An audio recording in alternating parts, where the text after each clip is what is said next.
একজন সৈনিক হয়ে গান ধরতেও পারো না?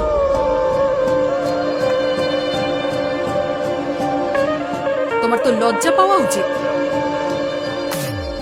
আমি ট্রেনিং এর সুযোগ পাইনি।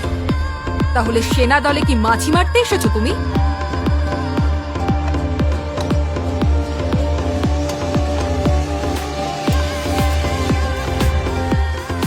একজন লেডি কমান্ডার বিক্রমের দিকে তাকিয়ে জিজ্ঞেস করলো, তাহলে এই একটা ছুরি দিয়ে তুমি জঙ্গলে শত্রুদের মারতে এসেছো?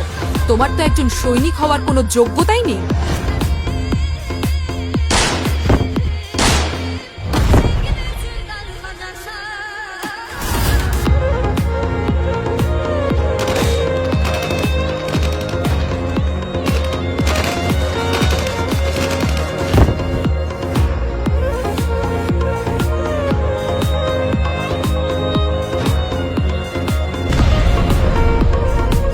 আমার বাকি সঙ্গীদেরকে মেরে দিয়েছে ওরা।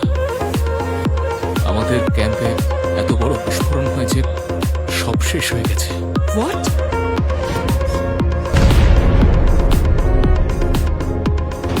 তাহলে তুমি কি করে বাঁচলে? ক্যাম্পে রেশন শেষ হয়ে গেছিল। আমাকে রেশন আনার জন্য অন্য ক্যাম্পে পাঠানো হয়েছিল, কিন্তু যখন আমি ফিরে আসি ওই হামলায় সব শেষ হয়ে গেছিল।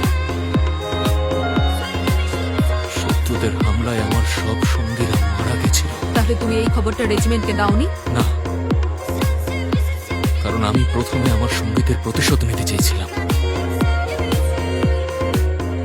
নিজের যোগ্যতা অনুযায়ী কথা বলা উচিত। তোমার মধ্যে সৈনিক হওয়ার কোনো যোগ্যতাই নেই। তুমি একজন সৈনিকের নামে কলঙ্ক।